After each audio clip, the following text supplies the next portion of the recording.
Assalamualaikum warahmatullahi wabarakatuh. Ketemu lagi teman-teman dengan saya Denny Wahyudi Kurniawan di vlog kehidupan di Brisbane.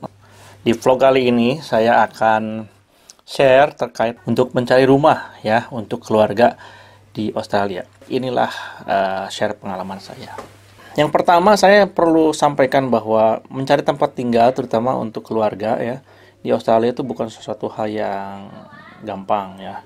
Akan berbeda sekali dengan mencari rumah untuk sendirian ya. Kalau sendirian kita bisa cari kos-kosan ya, yang satu kamar, kemudian sharing kamar mandi, sharing dapur dengan yang lain, dan banyak biasanya.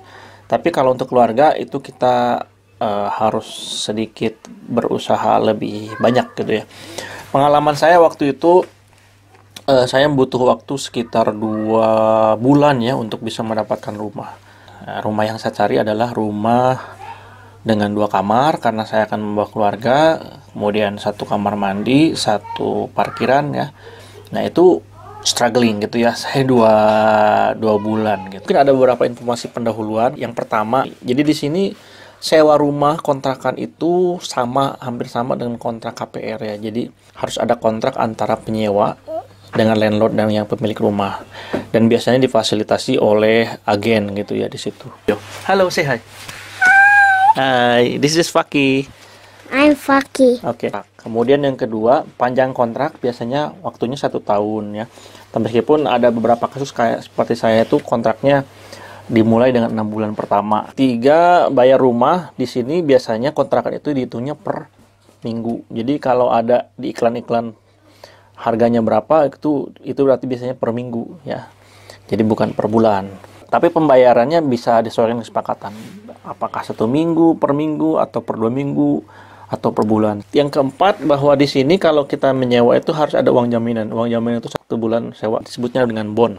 Jadi kalau sewa kita 450, berarti harus uang jaminannya 1.800 gitu ya. I'm very eating cereal. What you eat? Cereal. Oh, cereal. Kemudian yang kelima, biasanya apartemen ataupun rumah yang dikontrak itu posisinya atau kondisinya adalah unfurnished, jadi kosong melompong. Kenapa di Australia, terutama di Queensland itu susah cari rumah? Pertama karena ada booming properti karena COVID-19 dan Queensland itu dianggap lebih hangat, jadi banyak yang dari Victoria ataupun dari New South Wales itu yang datang ke Queensland untuk cari rumah properti di sini yang relatif harganya lebih murah dibanding Victoria dan New South Wales gitu. Yang keduanya ya karena mereka pindah ke sini juga karena di sini lebih hangat ya secara kesehatan. Saat musim Covid ini lebih aman di Queensland. Pembatasan sosialnya juga lebih loose dibanding di Victoria dan di New South Wales sehingga orang masih tetap bisa kerja lebih bebas di sini. Di mana kita bisa mencari rumah ya di Australia? Yang pertama itu tadi bisa melalui rekomendasi kampus ya atau melalui agen properti. Nah, biasanya untuk keluarga kita harus cari di realestate.com atau domain.com. Biasanya 2 itu yang paling lengkap. You're so nice. Kemudian apa yang kita cari? Jadi jenis rumah di sini tuh ada macam-macam. Ada unit ya. Unit itu biasanya kayak kalau rumah kontrakan biasanya satu yang ada di lantai 2 atau lantai 1 gitu ya. Di situ ada kamar. Kemudian ada WC gitu di dalam satu lantai.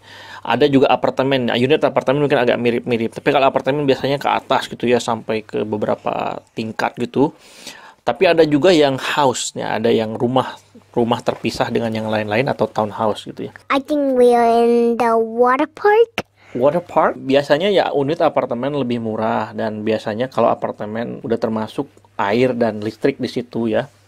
Harganya sudah all in, tapi kadang-kadang ada juga tagih listrik yang terpisah. Nah, untuk house dan townhouse itu lebih mahal biasanya harganya karena privasinya lebih tinggi. Channel yang lain yang bisa kita cari itu di sosial media ya, atau di situs-situs yang lain, misalkan di Flatmates, Gumtree.com atau Facebook Marketplace. Di situ juga ada informasi rumah-rumah. Untuk yang lain adalah rekomendasi dari teman atau senior. Adalah bagaimana tahapan-tahapan untuk persyaratan kontrak rumah di Australia. Nah, yang pertama gitu ya, yang harus kita lakukan kalau kita mau menyewa rumah, itu yang pertama kita harus melakukan inspeksi. Jadi kita harus lihat dulu rumah yang disewakan itu seperti apa kondisinya dan bagaimana. Memang teorinya ada yang menawarkan virtual inspection. Jadi kita bisa lihat melalui video ataupun melalui gambar gitu ya. Tapi secara garis besar atau rata-rata sih tidak boleh kita melakukan inspeksi virtual, tapi harus datang ke lokasi. Biasanya untuk inspeksi itu kita perlu nomor SINI. Jadi secara teori kita tidak bisa inspeksi rumah kalau kita tidak punya nomor SINI. Waktu itu saya masih di Indonesia, saya beli nomor penyambung. Jadi saya punya nomor Australia sementara gitu online yang akan masuk ke saya, karena pemberitahuan kita kapan inspeksi itu ada di dalam nomor itu gitu biasanya. Jadi kita inspeksi itu harus datang ya. Sebetulnya teorinya bisa juga kita minta diwakili oleh teman yang sudah ada di sini, tapi itu sangat merepotkan karena inspeksi itu tahap awal yang sebetulnya belum apa-apa gitu. Jadi kita harus inspeksi, datang ke rumahnya, ngelihat kalau kita seneng, cocok dengan harganya, kita aplikasi. Nah, link aplikasi ini hanya diberikan kepada mereka yang melakukan inspeksi biasanya. Kalau misalkan kita tertarik, bisa aplikasi ke rumah itu. Mulai ini kesulitannya ada di sini. Jadi dalam aplikasi rumah itu ada beberapa hal yang harus kita tunjukkan. Ini saya tunjukkan di sini nih, ada beberapa gambarnya ya. Ada sekitar 7. Yang pertama adalah bukti penghasilan, berarti kita harus menunjukkan slip gaji atau transfer stipend gitu ya. Atau yang punya bisnis ya punya laporan penghasilan tiap bulan gitu ya, minimal tuh 3 bulan awal gitu.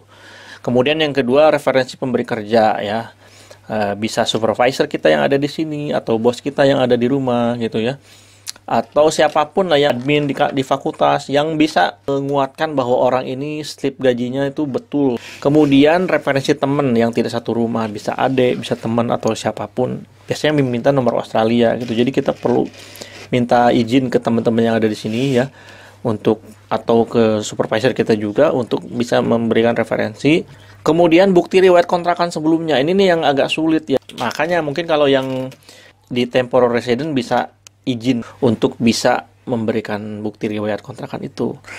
Nah, ini kemudian biodata diri dan keluarga ya yang akan tinggal, bukti kepemilikan rekening bank di Australia, itu berarti kan kita harus bikin rekening dulu. Terus keterangan kerja atau keterangan beasiswa ya. 7 ini harus disubmit ketika kita melakukan aplikasi. Karena persaingan ketat, aplikasi rumah ini kita akan disortir dulu, mana yang sesuai dengan persyaratan akan masuk ke tahap selanjutnya. Tahap selanjutnya kita di screening, baru kalau terpilih ya kita akan diberikan kontrak. Ya kita di-approve apa tidak aplikasinya. Kalau di-approve ya alhamdulillah. Waktu itu pengalaman saya, di awal-awal tuh semua ditolak, itu hampir ke 30 rumah saya aplikasi, tidak ada yang diterima satupun. Akhirnya saya mendapatkan 2 tawaran rumah di Woodridge dan di Stapleton. Ya alhamdulillah sebelum keluarga datang ke sini saya sudah dapat rumah. Jadi saran saya bagi teman-teman yang ingin membawa keluarga, lebih baik keluarga nyusul saja. Mungkin 2 bulan atau kalau bisa 3 bulan datang ke sini. Kalau misalkan perlu slip gaji, kita bisa mengurus dulu ke kampus atau ke beasiswa, atau kalau mau kerja dulu ya, untuk memperbaiki rekor finansial kita. Dan dalam 3 bulan mungkin kita sudah dapat rumah kontrakan untuk keluarga. Nah, baru keluarga nyusul ke sini. Itu lebih mudah. Kalau misalkan mau bawa keluarga, kalau dekat kampus pasti dapat yang mahal. Nah, ini trik saya waktu itu adalah saya perluas agak jauh tadi, setengah jam, 45 menit, bahkan ya 1 jam ya. Nah, untuk mahasiswa PhD menurut saya itu masih bisa ya, masih bisa karena kita bisa naik kereta, atau kalau nanti sudah punya mobil bisa naik mobil ke kampus.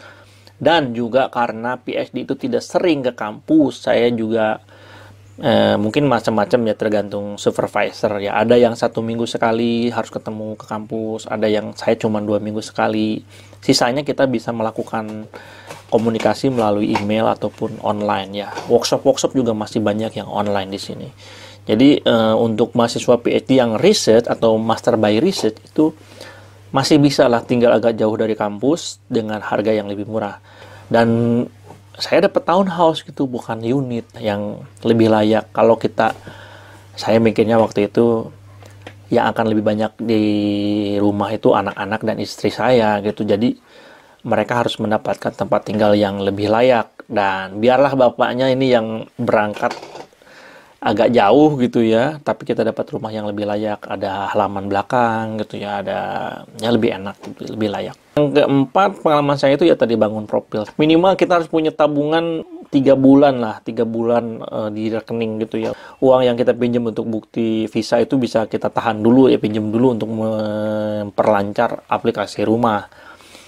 Nah, trik yang lain waktu itu saya dapat itu karena saya bilang ke agennya, ini saya sudah desperate cari rumah nggak dapat.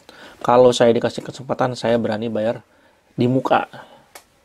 Yang lain cuma bayar 1 bulan, di awal saya siap bayar 3 bulan, saya bilang, atau 6 bulan gitu. Jadi ya akhirnya aplikasi saya lebih diperhatikan gitu ya. Nah, mungkin cara-cara saya ini bisa teman-teman lakukan kalau nanti ada kesulitan dalam aplikasi rumah ya. Oke, jadi itu saja mungkin beberapa catatannya. Ini semua sudah saya tuliskan di blog saya share linknya di deskripsi ini. Kalau memang kurang jelas bisa dicek di blog saya. Di sana lebih lengkap dan lebih jelas. Saya sertakan link-linknya ada di situ. Semoga proses adaptasi di tempat baru lebih gampang, lebih lancar buat teman-teman, sehingga kita bisa lebih cepat fokus untuk bisa belajar. Selamat berjuang mencari rumah, dan saya doakan lebih lancar daripada yang saya alami ya. Terima kasih.